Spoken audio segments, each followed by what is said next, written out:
الحمدللہ کفا وسلام علی عبادہ الذین اصطفى اما بعد فاعوذ باللہ من الشیطان الرجیم بسم اللہ الرحمن الرحیم انما یخشی اللہ من عبادہ العلماء ان اللہ عزیز غفور صدق اللہ العظیم۔ عزیزان ملت، نوجوانان اسلام اور میرے عزیز ساتھیوں، بڑے زور و شور کے ساتھ اطراف ملک میں یہ آواز گونج رہی ہے اور یہ صدا لگائی جا رہی ہے کہ آزادی ہند کی لڑائی صرف ہندوؤں نے لڑی ہے، لہذا ہندوستان ہندو راشٹر ہے۔ اس لیے آج کبھی RSS، بجرنگ دل اور شیو سینا جیسی تنظیمیں مسلمانوں کے خلاف زہر افشانی کرتی نظر آ رہی ہے اور اپنے بے لگام زبان سے مسلمانوں کو غیر ملکی ثابت کرنا چاہتی ہے، تو کبھی ساکشی مہاراج کی گندی فہم دینی اداروں کو دہشت گردی کا اڈا ثابت کرنے کی ناپاک کوشش کرتی ہے۔ میں پوچھنا چاہتا حکومت سے، بتاؤ جب ہندوستان کی سرزمین پر انگریز کا تسلط ہوا اور ہندوستان کی مانگ کی سندور کھرچا جا رہا تھا، خوبصورت عمارتوں کو مسمار کیا جا رہا تھا، عزت و آبرو کو پیروں تلک کچلا اور روندا جا رہا تھا، وہ کون تھا جو اس ملک کی عزت بچانے کے لیے اپنا لہو بہا رہا تھا؟ آج تم ہم سے سند وفا مانگتے ہو، سورج سے زیادہ روشن تحریک آزادی میں ہمارے کردار کو مشکوک نگاہوں سے دیکھتے ہو، تو سنو، ہم ملک کے رکھوالے اور محافظ ہیں۔ احسان فراموش تو تم ہو کہ تمہیں آزادی کی پرسکون فضائیں ہم نے دی ہے۔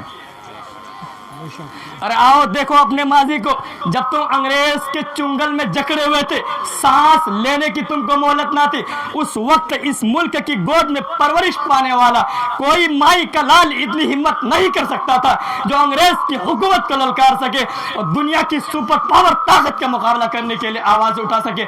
ارے دیکھو ہماری بے باکی کو جس نے سب سے پہلے آواز اٹھائی تھی، وہ شیر دل انسان، خدا ترس انسانیت کا مسیحا، شاہ ولی اللہ محدث دہلوی کا فرزند شاہ عبدالعزیز تھا۔ شاہ عبدالعزیز کی آواز کیا تھی؟ وہ آواز یہ تھی کہ انگریز کے خلاف جہاد کیا جائے اور ملک ہندوستان کو آزاد کیا جائے۔ شاہ عبدالعزیز کا یہ فتویٰ انگریز کے لیے ایک خطرناک پیغام تھا جس نے انگریز کو بے چین کر دیا تھا۔ اسی آواز کے سہارے علماء ہند اور خاص طور پر علماء دیوبند اپنے سر سے کفن باندھ کر انگریز کی حکومت کو ختم کرنے کے لیے میدان میں نکل پڑے۔ پھر تاریخ نے دیکھا کہ علماء کرام کو توپ کے منہ پر باندھ کر گولہ داغ دیا جاتا۔ رب کعبہ کی قسم، علماء کرام کے گوشت کے لوتھڑے اڑ گئے، فضائیں آسمانی خون سے رنگین ہو گئی۔ یہ بھی ہوا کہ علماء کرام کے جسموں کو تانبے سے داغا گیا، علماء کرام کو سوروں کی کھالوں میں بند کر کے جلتے ہوئے تندوروں میں ڈالا گیا۔ لمحات تاریخ نے یہ بھی دیکھا کہ علماء کرام کو ہاتھی پر کھڑا کر کے درختوں سے باندھ کر ہاتھی کو چلا دیا گیا۔ یہ بھی ہوا کہ علماء کرام کو بوریوں میں بند کر کے دریا میں ڈال دیا جاتا اور اوپر سے گولیوں کے نشانہ بنایا جاتا۔ انگریز نے لاہور کی شاہی مسجد کے صحن میں پھانسی کا فندہ بنایا تھا، ایک دن میں 80 علماء کرام کو پھانسی دی جاتی تھی۔ یہ بھی ہوا کہ علماء کرام کو دیکھتے ہوئے انگاروں میں ڈالا گیا اور ان کو بھون دیا گیا اور یوں کہا گیا، مولویوں تم صرف ایک بار یوں کہہ دو کہ ہم 1857 کی جنگ میں شریک نہیں تھے، ابھی چھوڑ دیے جاؤ گے۔ اس رب کی قسم جس کے قبضے میری جان ہے، اس رب کی قسم جس کے قبضے میری جان ہے، سارے علماء کرام پک گئے لیکن ایک نے بھی انگریز کے سامنے گردن نہیں جھکائی۔ مرد حق باطل سے خوف کھا سکتے نہیں، مرد حق باطل سے خوف کھا سکتے نہیں، سر کٹا تو سکتے لیکن سر جھکا سکتے نہیں۔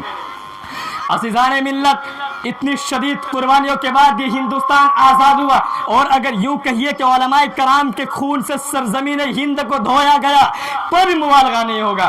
کہیں سید احمد شہید بریلوی اپنے خون کا نذرانہ پیش کرتے دکھائی دیں گے تو کسی محاذ پر شاہ اسماعیل اپنے خون سے بالا کوٹ کے پہاڑوں کو رنگین کرتے ہوئے دکھائی دیں گے، کئی حاجی امداد اللہ مہاجر مکی اور حافظ ضامن سرخیل ہوتے دکھائی دیں گے، کئی شیخ الہند اور شیخ الاسلام شمشیر برہنہ کی طرح نظر آئیں گے۔